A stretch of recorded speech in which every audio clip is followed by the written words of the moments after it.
thing that we're going to go over is just a brief agenda. So this is just an outline of what we'll be going through today. We're going to go over some general background information about the COC.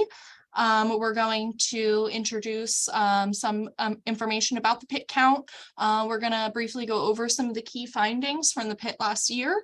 Then we are going to go over the details of this year's sheltered service location and unsheltered count.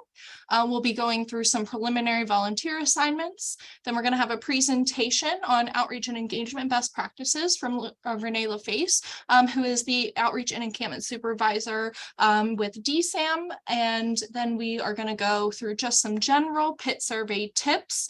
And finally, we're going to end the training with breakout rooms where we'll go through exactly how to complete the pit survey. And so we'll go through all of that good stuff when we get there.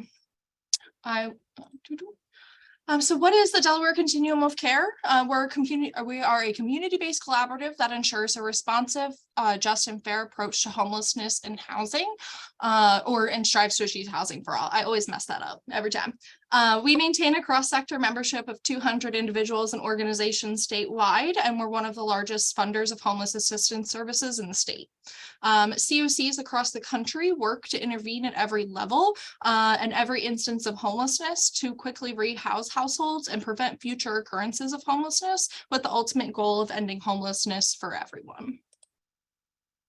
Housing Alliance Delaware is the COC lead agency for the Delaware Continuum of Care.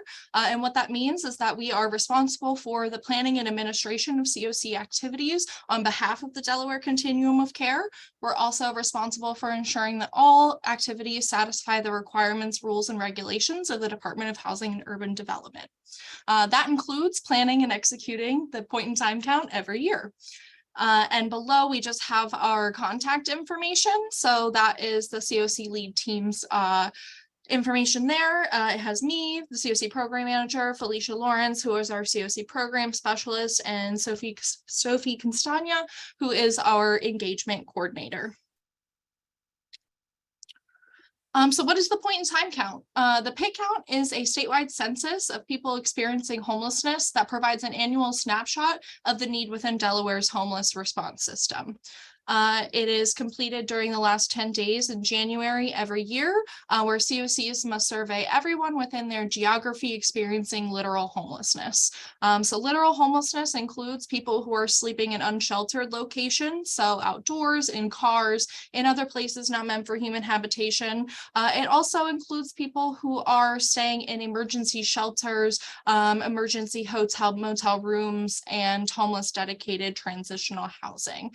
So there's two components, the sheltered and unsheltered counts. And to date, the Delaware Continuum has completed 18 point in time counts. Why do we do the point in time count? So the pit count helps us obtain the most comprehensive information on the number, characteristics, and service needs and unique challenges of people experiencing homelessness in Delaware. PIT data is used to inform policy and planning decisions in our social service systems, raise awareness about homelessness in our state, and support grant applications for housing and service needs. The PIT count must be completed annually as a condition for continued funding for communities that receive federal homeless assistance and affordable housing funds. And PIT data is one way COCs are able to measure their progress on preventing and ending homelessness within their communities.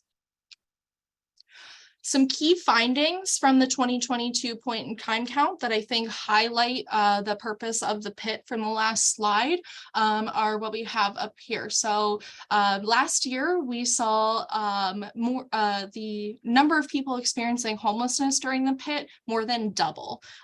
So that is a huge stark increase, and that is just one of the reasons why we track this information from year to year so that we can see those changes and kind of understand what's happening in the community. The number of households experiencing homelessness that were collected last year almost tripled, and 1 in 3 people experiencing homelessness on the night of the PIT was a child under the age of 18. We also saw 61% of the people experiencing homelessness identify as Black or African American, and that Black and African American Delawareans were 3.5 times more likely to experience homelessness than white residents. And that we also gather some information around some county details. So we also got to see that there was actually a shift in homelessness more towards Kent and Sussex counties last year over Newcastle County. So this was pulled from our Pitt report last year. You guys are more than welcome to access the full report if you're interested, but we'll be putting something similar out this year after we complete the Pitt count this year. So this year's sheltered count is going to take place on Wednesday, January 25th, 2023. So this year, Code Purple staff throughout the state are going to be the primary surveyors of clients residing in Code Purple shelters on the night of the Pitt.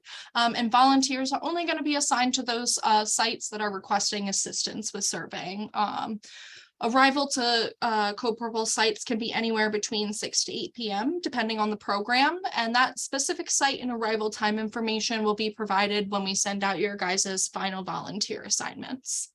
Volunteer materials for this count are provided on site or directly to volunteers in advance through coordination by the COC team here at HAD. Kent County Code Purple is currently the only or is accepting volunteers for 2 of their Code Purple sites, which are both in Dover on the night of the Pitt. And Friendship House, Newcastle County Code Purple will only be operating if the temperatures drop below 20 degrees on the night of the Pitt. They are accepting volunteers for their Newark site. So in the event that they are open, volunteers will be notified that day if they're able to go to that site. But if not, they will be offered to join with the unsheltered or service location count. And we'll get to the preliminary volunteer assignments where that is an important information. For our service location count, the service location count takes place the following day on January 26, 2023. Volunteers will survey at varying times and locations statewide throughout the day. And though, again, those specific site and arrival time information will be provided with the final assignments. But the purpose of doing the service location count is to try to identify anybody who is sleeping in a place not meant for human habitation the night before. And that were not surveyed. So many times people might not be at their location yet. They're like staying location, or they could have been sleeping in a tent and we didn't get to interact with them. So this is really where we try to catch everybody who comes in to service locations the following day to try to get those people that we missed the night before. Volunteers at service location sites should not try to survey anybody who was surveyed the prior night or who stayed in any place that was somewhere other than a place not meant for human habitation. So one of the things we see here, or that happens a lot at the service location counts, is that you'll run into people who are staying at Code Purple or stayed at the Sunday Breakfast Mission or were staying with friends and family. And those are not the people that we're trying to target with these surveys. We're really only trying to capture people who were unsheltered the prior night. So that's a super important thing to know about that count. And lastly, for service locations, they're typically really crowded. So we want to make sure that volunteers are mindful to complete the survey with as much privacy as possible. And we'll go through some strategies for that when we get to the breakout room. And finally, so unsheltered count. So this again will be on the night of Wednesday, January 25th, 2023. Unsheltered volunteers will arrive at their assigned launch sites at around 9 p.m. and should be prepared to survey until approximately 1 a.m. Teams will survey people sleeping outdoors, in cars, other places not intended for human habitation, and we're going to go over some examples of those locations on the next slide. Teams will be at 2 minimum. We never have anybody that's below a 2-person team. And just due to COVID, we really try to keep the teams at 4 maximum so that people aren't interacting with too many people at one time. And teams will travel by vehicle or by foot, depending on where zone is to known locations with high prevalence of homeless individuals. And we will be providing a list of those known locations to the teams. Another really important thing to just overall for the unsheltered count to make sure you do is to dress in layers and wear comfortable shoes. Every year it's different on the weather that we get. One year it was 45 degrees and I would say pleasant outside, and one year it was 5 degrees. So you really just want to make sure that you're prepared for whatever type of weather that you're going to encounter during that time. And then make sure you bring your cell phone, your photo ID, and a flashlight if you have one. If you don't, we're going to give flashlights to the teams, but we always like to have people come prepared. And then all other materials will be provided at the launch site by the launch site lead to the volunteer teams. So again, this is just some examples of those unsheltered locations. So we're going to be going to parks, overpasses, campgrounds, emergency rooms, abandoned buildings, a whole bunch of different places to try to identify anybody who might be staying in those locations during that night. And these are just a few examples. I'm sure there's a ton more. For the unsheltered count launch sites, I'm not sure what happened to the formatting there. We have 3 of them confirmed currently, and we are tentatively confirming the 4th. But for Newcastle County, we will be launching out of the Newcastle County Hope Center, and everybody will be able to contact me as the Newcastle County site lead. Our Kent County teams will have Starlise Price, our CI program manager, as their site lead. And they'll be launching out of Watcote Social Services in Dover. Our East Sussex launch site lead is Sophie Castagna, and we are going to be launching from the Community Resource Center of Rehoboth. And if possible, we're going to have a West Sussex launch site. We are still in need of somebody who's interested in being the site lead. And we're going to go over the next slide of what those responsibilities entail. And we'll tentatively be launching from Loving the Cross building, which is in Seaford. So some unsheltered team roles and responsibilities. So the site lead is primarily responsible for transporting all of the volunteer materials to the launch site, making sure all the teams receive those materials. They also help ensure that volunteers sign in for attendance and have completed their volunteer waiver prior to surveying. They are responsible for going through and making sure that they hit all the items of the launch site checklist that will be provided to them. And they serve as the point of contact for all the team leads assigned to that launch site. And finally, they will make sure that they collect all of the volunteer materials from the team leads at the end of the night, or coordinate a time and place to collect it following the count. Then the next thing for unsheltered teams is our team leads. So team leads ensure that all team members have each other's contact information and the contact information of the site lead. It's super important to make sure that everybody is able to contact somebody in the event that they need something during the night of the count. Team leads will also potentially transport and help direct the team to the known locations and ensure all the locations within the team's assigned geography are covered. So every team will have a zone that they're going to be covering, and the team lead is going to be the one to make sure that they're hitting all of their known locations within their geography. They also will make sure that the teams make 2 passes through all of the locations within their geography before returning to the launch site. And they will ensure that the site lead receives all of the volunteer materials at the end of the night, or coordinate with that person to return them at the following the count. And finally, team members, so general volunteers for the unsheltered teams. So they'll be the ones surveying people experiencing homelessness they encounter at the known locations within the team's assigned geography. And they're going to be making sure that they provide those encountered with care bags. It's really important to note, and you'll see this more than once in this PowerPoint, is that individuals don't need to complete the survey to receive a care bag. If somebody is not interested in taking the survey, but they're still in need, we still want to make sure that we're providing those to them. So always give a care bag no matter what, and don't use it as leverage to get somebody to complete a survey. Team members' last roles and responsibilities are to ensure that no less than 2 people are approaching an individual or an encampment at any time. It's a really good rule of thumb. I was a Girl Scout for 10 years. The buddy system is ingrained in my soul. So we take safety very importantly, and we just definitely don't want somebody approaching anybody by themselves. Some unsheltered count FAQs. So how will you know where to look? Again, volunteer teams will be provided maps with assigned zones for the city and county they'll be canvassing, along with the list of known locations within those zones to visit. What if you can't find anyone? It happens every year. It's okay. People are transient. They move over all the time. And if we don't find anybody, we like to think that that's a good thing and that people have places to stay during that evening. So if you visited all of the locations within your zone at least twice, you can return to the launch site and just notify the site lead that you don't have any surveys or anything like that.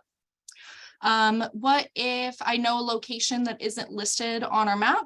So COC staff work really hard to identify all the potential known locations before the count. However, again, people are transient and it's impossible to try to identify every possible location people could be. So if you're out surveying and you remember a location, if it's within your zone, please feel free to make sure you guys visit that. But if it's not within your zone, send that information over to your site lead so that they can provide it to the team whose zone that location is in so that they can survey there. Can volunteers carpool? So a majority of the teams will need to travel together via vehicle to cover their assigned zones. And again, we try to work ahead of time to identify team leads that are willing to be the transportation for their team prior to the count. But once we give you guys your round of volunteer assignments, it'll have contact information on there, and we highly encourage teams to communicate with each other in advance to try to work that out as well. Can you bring additional people with you? On the night of the count, I'm going to say no, not without proper notification. We always are welcoming more volunteers, but unexpected additions can cause logistical issues for site leads and team leads on the night of. So if you'd like to create a team or if you'd like to bring additional volunteers, just have them complete the volunteer form or reach out to us as soon as possible so that we can get them on the list and get them assigned to a team and a zone. And will you have a safe way of identifying yourself as a volunteer? So yes, we have flashlights, car magnets, and other means of identification that will be provided to you as a volunteer by the site lead. Volunteers are also encouraged to wear bright colors that are visible at nighttime.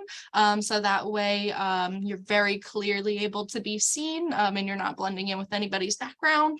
And also we notify law enforcement in advance that volunteers will be canvassing that night. Whether that gets to the police officers on duty the night of is a hit or miss, but we really do try to do our best to make sure that nobody's getting pulled over or bothered by police while we're out doing the count. And just lastly, some unsheltered count safety tips is that, again, always make sure that you're with another person. Maintain awareness of your surroundings and the space that you're in. Stay in places that are lit or use your flashlight, but make sure you don't flash it in anybody's face. We want to be respectful of people's spaces. Prioritize your own safety. If you don't feel safe approaching someone or going somewhere, then don't. Do not transport anyone other than volunteers in your vehicle. And if you encounter somebody that's not responsive when you approach, don't panic. They may be asleep or not want to be bothered. So we just say to check to see if they are breathing or if you hear them. If you're still concerned, you can make sure to ask them if they're okay. Most of the time, people are fine, but we have had instances in the past where we've encountered people who were having a medical emergency. So in that event, we always just want to make sure that volunteers know that to call 911 in the event that they encounter somebody having a medical emergency or somebody who's in danger. So now we're going to get into the preliminary volunteer assignments. So again, these are just very, very preliminary volunteer assignments. It's really just for the purpose of identifying where our volunteer needs are currently, and to let you guys get an idea of what your initial assignments are going to be.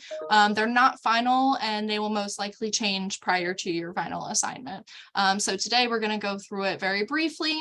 We're going to send out another list once we have updates on Wednesday, and we will be sending out the final assignments on Monday, and that will be where people will be stationed and where they'll want to go. After today, I will ask that you contact us as soon as possible. If you're not able to volunteer, if you have a specific request for your assignment, or if you have any questions about your assignment. I can't stress enough how critical it is for us to have this information in advance prior to sending out final assignments versus trying to navigate that on the night of the count. So for Newcastle County, our aim is to have 10 volunteer teams with the rule of thumb of having 4 people per team. And right now we're sitting at right about 6. So that puts our need for Newcastle County at about 16 volunteers. Now, today I have had some people reach out and have some interest. So again, this will definitely change. But red is really where we're missing people entirely, or we don't have enough people to fill up a team. In terms of our code purple, again, we don't know if Newark Empowerment Center is going to be open or not, but they don't need a ton of volunteers, so we are all set there for that. And then for our next day centers, which you can see all here over the bottom, yellow is where we'd really be looking to add 1 person to where that is. And again, red is where we're really needing to have volunteers. People aren't set on each site. We just kind of filled people in based on numbers and the amount of volunteers requested for each site. So in general, we need about 10 volunteers at a minimum, but our goal would be to have 20 volunteers in order to hit that 4-person at every site kind of rule. And I'm going to go over a summary of this at the end that goes over in a lot more detail. For Kent County is probably where we need the most volunteers currently. We only have enough people to very sparsely man 1 outdoor team, and our goal is to have 4 outdoor teams for the county. So we, at a minimum, need 6 volunteers, but we're really shooting to have about 13 volunteers there. For our code purples, we do have 2 volunteers for code purple, but we don't have anybody for the second site. So we're looking to have 2 people minimum, but 6 people to reach those 4 per site. And finally, for our service locations, again, Kent County is really where we're needing a lot of engagement. We only have 2 people who are able to cover the next day centers currently. So we need about 4 people minimum, and our goal is to hit 10 more volunteers for Kent County. And for Sussex County, we are looking okay with having at least 2 teams, 1 for each side of the county, but we really want to fill in those second teams. So that way people aren't having to cover the whole half of the county. So minimum, we need 7 volunteers, and our goal is to have 11 volunteers to fill out those teams. We always want to err on the side of having more people than less in the event people aren't able to attend the night of. All of our code purples are covered. Code Purple Love Inc. Sussex County Code Purple is going to be surveying at their sites for us this year, which we're really, really grateful for. So we don't need any volunteers for those sites, but the next day sites as well, we do need quite a bit of people. So at a minimum, we're looking to try to cover the Ace Pier Centers and the Shepherd's House, but we definitely might want to cover the Cross and Coros Mills Borough as well. So our goal is to have 6 volunteers, 8 if the tentative site's confirmed, and the goal is to have 11 volunteers if we lived in a perfect world, and 15 if that tentative site's confirmed. So this just kind of sums all it up. It takes the bare minimum of what we need for each county. So for the unsheltered count, which would be the outdoor teams, we need about 16 more people in Newcastle, about 6 more people in Kent, and 7 people in Sussex. For the sheltered count, minimum, we need 2 more people for those code purple sites. And for the service location count, which are the next day sites, we need about 10 people in Newcastle, 4 people in Kent, and 6 people in Sussex. This does not include people who are interested in doing both counts. So if there are people who are signed up for one count but might be interested in doing another, please reach out to me as soon as possible so that I can get you listed as being able to do more than one count. Because we don't always need more people, we just sometimes need more coverage. And just in terms of volunteer materials, things to expect when you're at each site. So unsheltered teams, they'll get their surveys, their clipboards and pens, care bags, as well as flashlights and spare batteries. You'll have your maps with the volunteer zones, your list of known locations, and your pit count identification. Anybody going to Code Purple sites will have sheltered surveys, clipboards and pens, and care bags, and you'll get the same things if you are doing the service location count. And again, care bags are provided to anybody who's experiencing homelessness, regardless of their willingness to complete the survey. And just some volunteer COVID-19 precautions. So we're just encouraging everybody to take a rapid test 24 to 48 hours prior to volunteering. And we're strongly encouraging that volunteers wear masks while surveying. The pandemic is not over and a ton of people are still getting sick. So we just want to make sure that we're conscious of other people's health and things like that. And we just ask that you don't participate if you have any of the COVID-19 symptoms, or if you've come in contact with anybody who's tested positive for COVID within 7 days, unless you've tested negative at least 5 days after that exposure.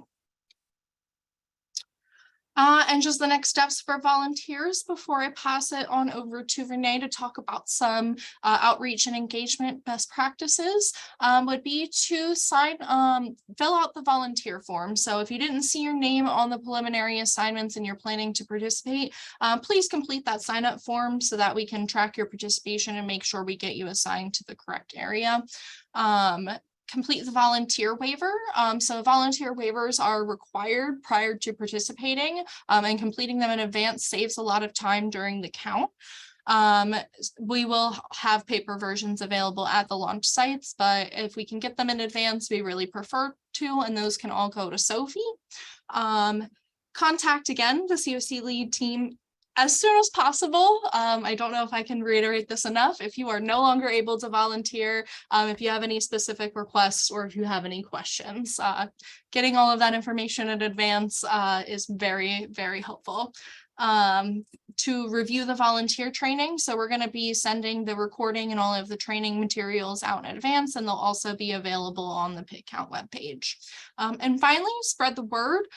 We'd love for you guys to share the 2023 Pit Count flyers within your network and to donate to help us finish reaching our goal of creating 300 care bags to pass out to individuals experiencing homelessness on the night of the pit.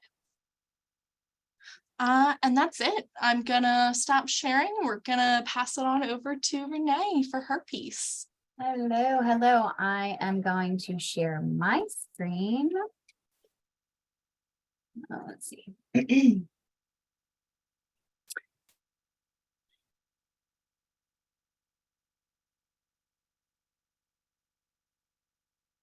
Okay, you can see my screen? Ooh, yes, I'm sorry. Okay. So my name is Renee LaFace, and I'm the supervisor over here at DCM with the outreach and the encampment teams. So I'm just going to give you guys an overview of what we do. What is an encampment? A place with temporary. I can't stress that enough. Like People have been in these places for years, but we try to give them different options. You can find individuals on benches, on sidewalks. They like to sleep on like grates if you're downtown in Wilmington, because the heat comes up through the grates. Just what to really look for is like trails, any type of areas that look like they are walked through, looking for tents and like any type of personal items, bags, luggage, even carts. If you see a cart outside of a tree line, so good chance that there may be individuals back there. With it being late at night, you might want to look for some smoke from the campfires. Individuals want to stay warm. And how to approach, just making sure that we're being very careful. We are entering their territory, making sure that we're respectful. We're not insulting anyone. By some individuals, if they're on a bench, they may feel that, they'll say, I'm just waiting for the bus. So you want to make sure that you're not insulting anybody. Maybe just observing that individual for a little bit before you approach them. And let's see, these are just some examples of some of the encampments that we have come across on what they may look like. So this is the van that we actually drive around in. This is one of our wrapped vans up here in Newcastle County. We have teams. There is 4 different outreach and encampment teams in each county. However, we have 2 teams up here. We have one team that goes out at 5 a.m. in the morning and they stay out until about 1:30. And then we have another team that comes on at 8 a.m. and they stay out till about 4:30. Let's go to the next one, the encampment outreach. So we receive referrals from the community. They will send my chief an email, who will then send it to us, and we can usually get out there pretty quickly. I can usually have a team out there immediately. These are some of the items that we may give them. We put care packages together as far as outreach bags with hygiene products and also some toothpaste or soaps, food, Narcan. We're making sure that we're providing them with Narcan. Let's see. This is our team. So we've got our chief, Miss Alicia Emanuel. She is right here to my left. In the middle of us is Kiana. That is a coworker of mine that I started with. She is still out in the field actively. And then me, certified peers. And then we have John and Carrie as our Dover team. We have Samantha, Richard, and Lori as our Sussex team. We have Dwight and Heather as the AM team up here in Newcastle County. And then Kiana and Bruce are the afternoon team. And we also have a SUD prevention team, which consists of Marnisha and Vito. Our encampment outreach team. So we have John on the left. He is our Kent team. We have Eric Lee, which is a supervisor for the outreach and encampments. Me and Kiana out in the field doing an event. We have Carrie, which is engaging with one of the individuals at an encampment of ours in Kent County. And to the right, we have Heather and Dwight. This is not all of our team members. These are only the ones that I could get pictures of for you guys immediately. How do we engage? So we try to get out there when it is even the most worst conditions. When it's really, really hot, when it's really, really cold, seems to be when individuals want to change their mind. And as we're engaging, as we're approaching a site, we always make sure that we're introducing ourselves, and asking them their name, asking them if they're okay, asking them, what happened to them instead of like, what's wrong with you? Offering them treatment, and also knowing when to disengage, when their tone changes or they're aggressive. If they seem irritated and anything that you're saying is not calming them, you just leave. You just leave that space. If you're not feeling safe, you leave that space. So this is Sandy. This is one of our individuals up here. She is an older lady. She has a story like most of us do. She lost her husband to serious health issues while in these very woods. She still comes back to these woods. Her daughter and her daughter's boyfriend still stay there. But Sandy was really upset one day. She lost her backpack and she said she was riding her bike from the store and she went back and she just couldn't find it. And she was so frustrated. She said her documents were in there. She had the only cash she had left in that book bag. So me and my teammate went out and we found her book bag and got it back to her. So just one of our great stories of just building that rapport on them, putting that trust in us. Even though they still decide to stay out there because some of them are extremely comfortable with the way that they're living, we just have to continuously go to them and show them that we're going to be consistent and we care and we want to help them in any way that we can. So numbers for us as far as Renee, I have a quick question real fast. oh, absolutely. So do you have any advice for like our pit volunteers that might, so again, we don't actually get to get out and interact and consistently be involved with people as much as we would like. Do you have any advice for pit volunteers who don't have that consistency or that ability to build that rapport on how they would try to develop that during the night of the count with interacting with somebody? Absolutely. If for some reason they feel like they are not making any type of leeway with that individual, I can always provide my information to you, Erin, as far as my email, my work number, and all of that, so that they can either use that information themselves to contact me, or they can give it to the individual so that we can send teams out there and be consistent with them. Because of course your volunteers are probably not going to be able to continue to go out to the sites. So, you know, handing that over to us, we don't mind at all. That's our jobs. So total individuals, it increased pretty dramatically. 69 individuals from July to September of 21 versus 22. And then we have, oh, I can't even see the top of my slide. Oh no, and it clicked to the next one. I'm sorry, guys.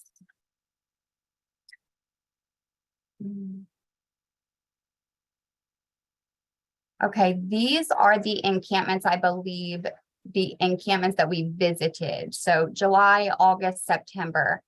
And I believe September, it's just a lower number there because of staffing. Other than that, we would have still been engaging with those individuals, but it does seem to just continuously be increasing. We've got our encounter attempts for Kent County, or for all counties. For Newcastle County, it increases all across the board. This is only up until September, so we don't have the last 3 months calculated yet, but I'm sure that that's probably increased too as the weather got colder. The Narcan distribution, we are trying to get it out there as much as possible. I would encourage, Erin, do you know, did they take Narcan out there with them? We have not in the past, but I've been thinking about that a lot and I just haven't had a chance to reach out to anybody or operationalize it, but I'd love to talk to you more about potentially incorporating that in the future. Great, yes, because we also provide Narcan training, and I think it's extremely important because you don't know what you're going to come up on sometimes, and you have to be prepared for that. When there is an individual who uses and they may have overdosed. There has been a few encampments that, you know, carbon monoxide, because they have these propane tanks inside of their tents and, you know, it leaks and they don't realize it. And before you know it, and they don't wake up. So we find them. And the using, just this is a picture of our Narcan giveaway. This is one of the things that we do on events going out. We also partner with like DelDOT. DelDOT is amazing. They help us clean up sites, but they also give us time. They give us time to actually offer services to these individuals. What to look for when you guys are out there. I will say that this second picture up here looks like there's nothing. However, if you go down by that water and you creep along that fence back there, there's an encampment. Any torn fences that are broken open like that, some people lay right out in the open. And if you see like the tips of the tents, blue tarps are very popular. And back there, sometimes it's very hard, but tree lines, you just want to look at those tree lines. You want to see, you know, where people look like they are entering. These are just some encampments. I wanted to show you guys some pictures. This is one of our outreach and encampment team members, Kiana. We give them outreach bags, especially if we frequent there and we know that they're not just there at the moment, but that they'll be back. So we try to make sure that we are always leaving information. These are some things to be aware of, guys. So the alcohol down here in the bottom right picture, you see the kerosene or the kerosene tank right there at the bottom, very bottom. So obviously that is inside of a tent. And then you've got blue bags, which is usually heroin or fentanyl, and you've got the needle over here. So be careful on even trying to touch anything or where you're stepping, where you're walking, making sure that you're keeping yourself safe. Let me see if on that note, Renee, can I just jump in there on something real quick? absolutely. So for the pit, one of the things that we tell folks, especially because we're not, if as many trained outreach workers as we can get to participate, we want to, but for those who are not trained outreach workers who are volunteering, we don't recommend getting close to tents. We very strongly recommend not touching anything, not touching tents, keeping your distance and using your voice to announce yourself. So hopefully touching things that aren't safe won't even be an issue. I just wanted to, for folks who have never done this before, or who are not, comfortable or familiar with encampments, the expectation for the pit is not that you would be that close and personal with people's belongings, just to be clear about that. Thank you. Yes. Also something that I would suggest is maybe even wearing bright colors, making sure that you are seen. Maybe even establishing a code word between you and the other volunteers that you're going out with. What if you are talking to somebody and all of a sudden you're feeling unsafe, that you can express that to another volunteer without spooking them or making them feel like you are feeling some kind of way in that situation. And of course, when we go, we always leave brochures. We always try to give them options, give them some type of resources. And that was pretty much all I have got as far as what our teams do. And I'm also here to answer any questions if you guys have any questions about the outreach and the encampment teams. Thank you, guys. Renee, would you be able to give like an example of an introduction or the way that one of your team members would introduce themselves and approach if they're coming up on somebody who's experiencing unsheltered homelessness? Absolutely. I always go into an encampment because I've been boots on the ground too. When I go in, I always announce myself as the Division of Substance Abuse and Mental Health. Hey, my name is Renee. I'm with the Division of Substance Abuse and Mental Health. I just want to make sure that everybody is okay. Is anybody here? Can anybody hear me? Does anybody need help? Just expressing to them that you are safe. You're not there to harm them. I don't want to hurt anyone. I want to help.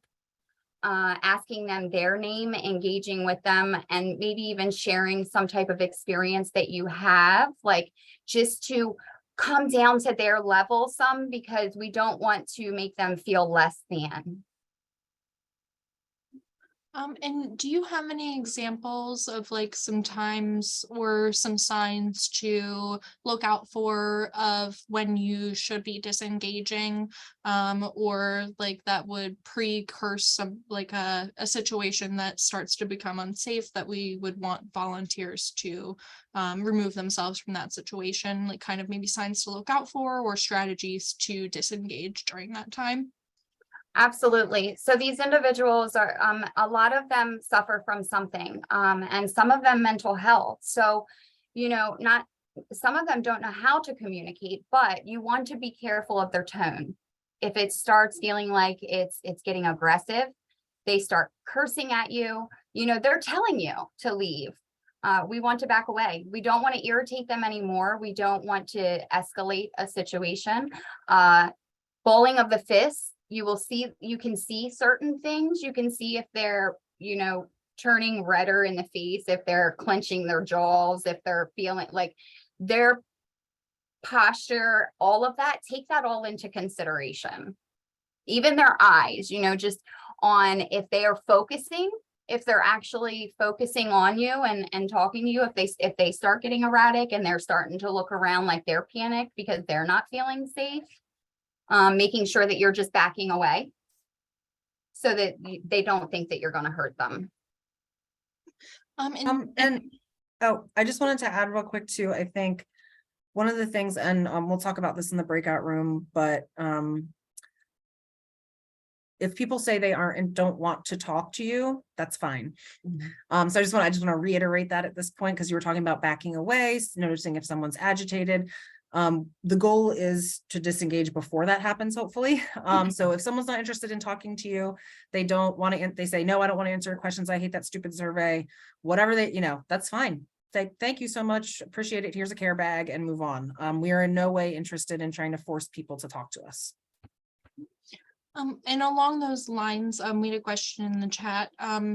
Do you maybe have some examples of terms or things that might be triggering to people that we would experience, like encounter, that would maybe push them into that type of space? Absolutely. You never want to assume something. Just because you may see a bottle of alcohol, you don't want to call them an alcoholic. Oh, I see you're an alcoholic. Do you want some help? You want to be very careful on how you're going to phrase certain things, because you don't want to degrade them or insult them. Once again, just assuming that something, you want to make sure that you're showing compassion and that empathy, not sympathy. There's a difference there. You don't want them to feel like you're feeling sorry for them, because then they kind of go in their shell. They don't want to talk to you. If that helps. And are there things that volunteers could look out for, or signs of like medical emergencies or things like that? Good thing. With a lot of homelessness, so there's a lot of like gangrene, there's a lot of like frostbite, especially when it's extremely cold weather. Also abscesses. So if you're talking to an individual, if they seem swollen or purple, of course, some of those, they need to be treated. Or just simply asking them, how are you feeling? How are you feeling with your health? And having them express that to you. Awesome. And then I think I had one more question, but I cannot remember what it is at the second. But thank you. I really appreciate you taking the time to go over some of those tips and some of that information. If anybody else has any questions for Renee before we move on, I'd love for you guys to unmute and ask if you have them. And I know, Karen, I did send you a direct message with my email address if you would like to reach out to me, so that maybe we could help with that veteran of yours. Well, thank you. And I'll make sure that your information, everybody is able to contact you if they need to. I am just quickly going to go through some tips for collecting information for the survey. And then then we'll move into the breakout room. So we'll have the directions and instructions for that here too. So again, like Renee reiterated, and like we've said a couple times, the safety is the most important consideration here. Please stay with your team or your partner and only enter an area if you feel safe. Approach everybody with courtesy and respect. Look them in the eyes and make sure you're asking them if they'd like to complete the survey and not just assuming that they will do it with you. Don't hand people the surveys to fill out. The volunteers should be the ones asking the questions and to get the most accurate and consistent information. And if conditions permit, you may also show the survey to the person being interviewed if they'd like to see it and see how their responses are being recorded. And finally, some additional tips for completing the survey. Gather as much of the information as possible, but you want to make sure you're approaching it in more of a conversational way. The information gathering is super important, but like Renee said, these are people. So we want to make sure that we're having empathy and we're trying to connect with them and make them feel comfortable during the process. You should fill out the survey based on the answers given to you. Again, you shouldn't be assuming the answers to questions. That brings me back to Renee's example of if you see an alcohol bottle, you should not be assuming that somebody has an alcohol use disorder. Make an effort to collect the PII. It's super important for like name, social security number, date of birth, but for deduplication, it's super important, but people are super sensitive to that and don't always want to give that information. So you shouldn't be pressuring somebody or being pushy to gather that if somebody's not comfortable with providing that information. And remember, the survey is voluntary. Like Rachel said before, if somebody says that they don't want to talk to you or they don't want to take the survey, they don't have to. Again, just leave a care bag and move on. And in terms of approaching cars or tents or things like that, again, we don't encourage people to be like knocking on tent doors or car windows or things like that. And then in the breakout room, and later we'll cover how to do an observation tool in the event you experience somebody who is or encounter somebody who's experiencing homelessness but doesn't want to be surveyed. So those are just some last minute general tips, and then we are going to move into the breakout rooms. So you'll have the option to select the breakout room of your choice, but you should select the room corresponding with the count that you're participating in. If you're participating in more than one count, the breakout rooms will be recorded and available following the training. If you don't select a room, we'll select a room for you. Breakout rooms we're anticipating to last about 30 minutes. And after that, you guys are free to go. So the first room, room 1, is with Rachel. She's going to be covering the unsheltered survey. Room 2 is with Amelia, who's covering the sheltered survey. And if we have any sheltered staff or co-purple staff that's going to be surveying at their own sites that are on today, we highly encourage them to join the sheltered room for that. And finally, I'll be heading up the service location room, and any service site staff that are on today that are going to be completing the surveys at their site, again, should feel free to join this room to get a little bit more information about the survey. So I'm going to stop sharing and go ahead and open up those rooms for you guys. And you can go ahead and select the one you want to join. And Sophie will be staying in the main room to help direct anybody who needs assistance or has any questions.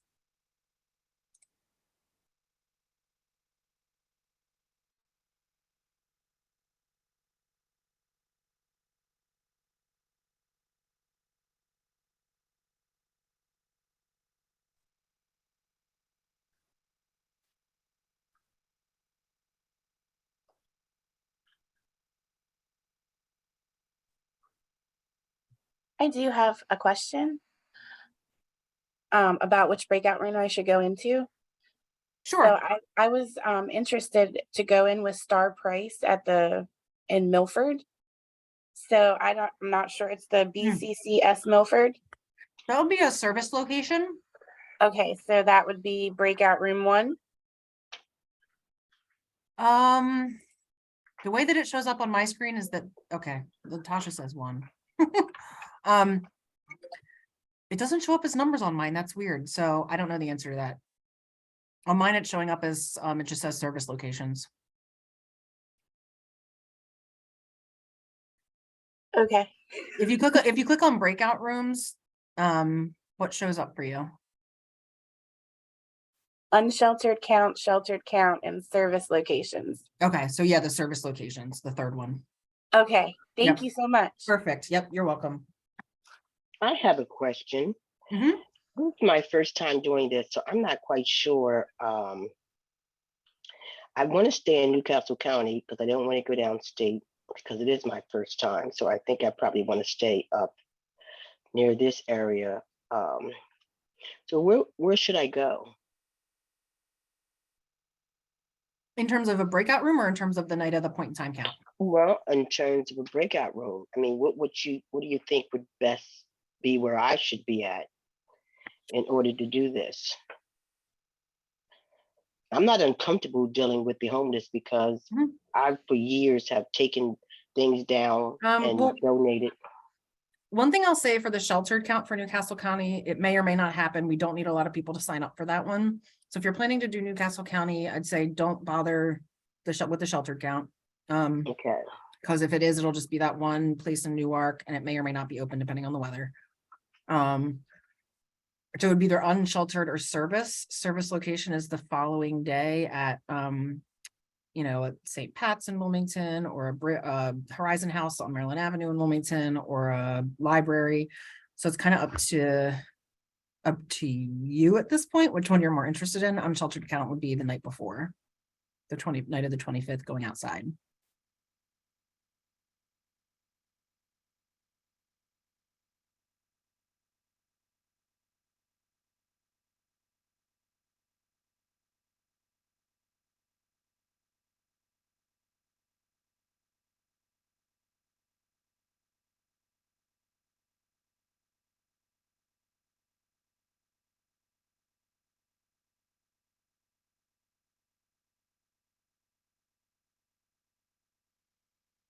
Sophia, do you need me to go into a breakout room? I would say if you would like to, I would say check with Erin unless she says differently. My first assumption would most likely be the outdoor teams, just because you would be the best person. I'm thinking a lot of our people will have a lot of questions there, but I'll be hanging out here if you need anything too. Okay, so I want to go to the unsheltered, right? Yep. If you need to, I can push you in there if it's giving you a hard time for hopping in too.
Sophie.